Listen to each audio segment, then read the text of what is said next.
اعوذ باللہ من الشیطان الرجیم بسم اللہ الرحمن الرحیم رب اشرح لی صدری ویسر لی امری واحلل عقدۃ من لسانی یفقہوا قولی۔ حیات الصحابہ رضی اللہ عنہم، حصہ اول، دعوت کا باب۔ حضرت حارث بن ہشام رضی اللہ تعالیٰ عنہ کے اسلام لانے کا قصہ۔ حضرت عبداللہ بن اکرمہ رحمۃ اللہ علیہ فرماتے ہیں کہ مکہ فتح ہونے کے دن حارث بن ہشام اور عبداللہ بن ابی ربیہ حضرت ام ہانی بنت ابی طالب رضی اللہ عنہا کے پاس آئے۔ ان دونوں نے ان سے پناہ مانگی اور یوں کہا، ہم تمہاری پناہ میں آنا چاہتے ہیں۔ حضرت ام ہانی نے ان دونوں کو پناہ دے دی۔ پھر حضرت علی بن ابی طالب رضی اللہ تعالی عنہم وہاں آ گئے۔ ان کی نظر ان دونوں پر پڑی، وہ اپنی تلوار نکال کر ان پر حملہ کرنے کے لیے جھپٹ پڑے تو حضرت ام ہانی ان دونوں کو بچانے کے لیے حضرت علی رضی اللہ عنہ سے لپٹ گئیں اور کہنے لگیں، تمام لوگوں میں سے تم ہی میرے ساتھ ایسا کرنے لگے ہو، اگر تمہیں مارنا ہی ہے تو پہلے مجھے مارو۔ حضرت علی رضی اللہ عنہ رک گئے اور ان کو یہ کہہ کر چلے گئے کہ تم مشرکوں کو پناہ دیتی ہو۔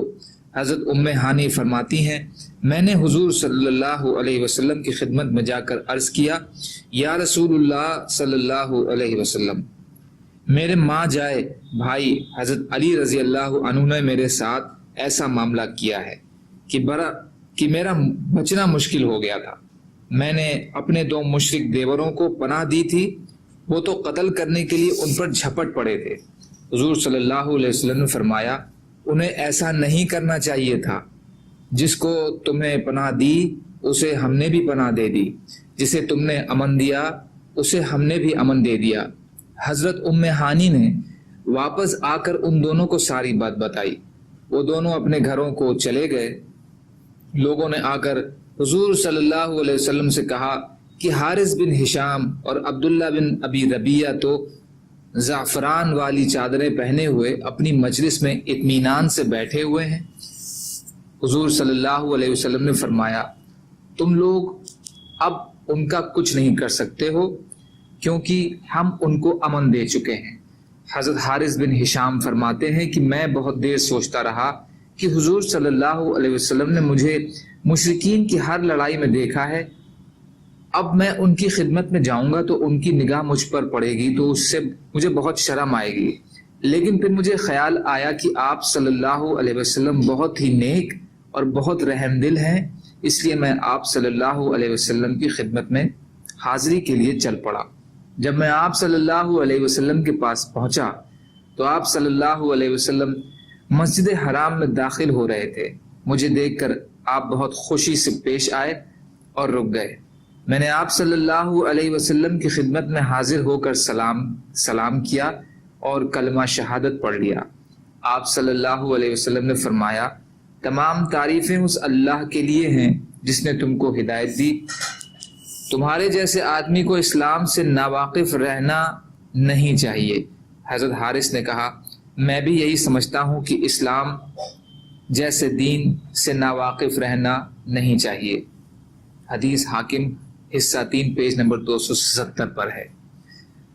حضرت نزیر بن حارث ابدری رضی اللہ عنہ کے اسلام لانے کا قصہ۔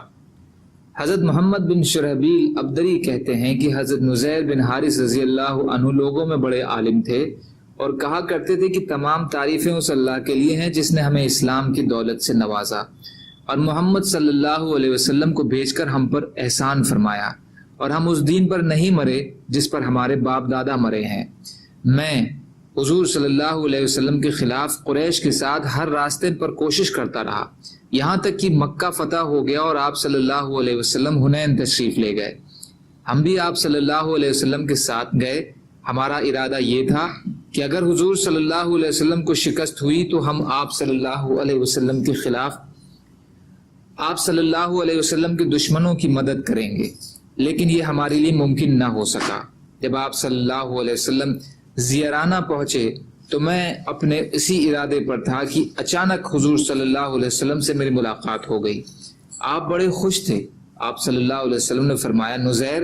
میں نے کہا، جی حاضر ہوں۔ آپ صلی اللہ علیہ وسلم نے فرمایا، تم نے غزوہ حنین کے دن جو کچھ کرنے کا سوچا تھا یہ اس سے بہتر ہے۔ میں لپک کر آپ صلی اللہ علیہ وسلم کے ذرا اور قریب ہوا آپ صلی اللہ علیہ وسلم نے فرمایا اب تمہارے لیے اس بات کا وقت آ گیا ہے کہ تم اپنے دین کے بارے میں غور کرو۔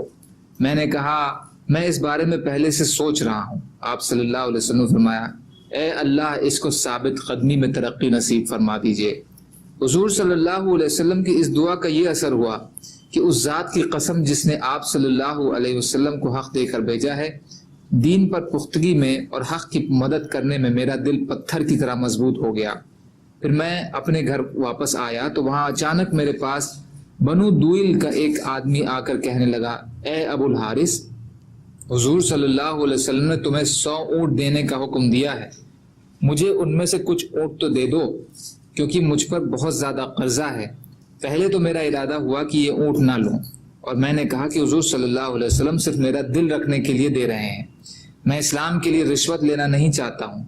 پھر میں نے سوچا کہ نہ تو ان اونٹوں کی میری دل میں طلب تھی اور نہ میں نے حضور صلی اللہ علیہ وسلم سے مانگے ہیں، حضور صلی اللہ علیہ وسلم خود ہی دے رہے ہیں، اس لیے میں نے وہ اونٹ لے لیے اور ان میں سے دوئلی کو 10 اونٹ بھی دے دیے۔ اصابہ حصہ 3 پیج نمبر 558۔ سبحان اللہ و بحمدہ، سبحانک اللہم و بحمدک، اشہد ان لا الہ الا انت، استغفرک و اتوب الیک۔ سبحان ربک رب العزۃ عما یصفون وسلام علی المرسلین والحمد للہ رب العالمین برحمتک یا ارحم الراحمین۔ لا الہ الا اللہ محمد رسول اللہ۔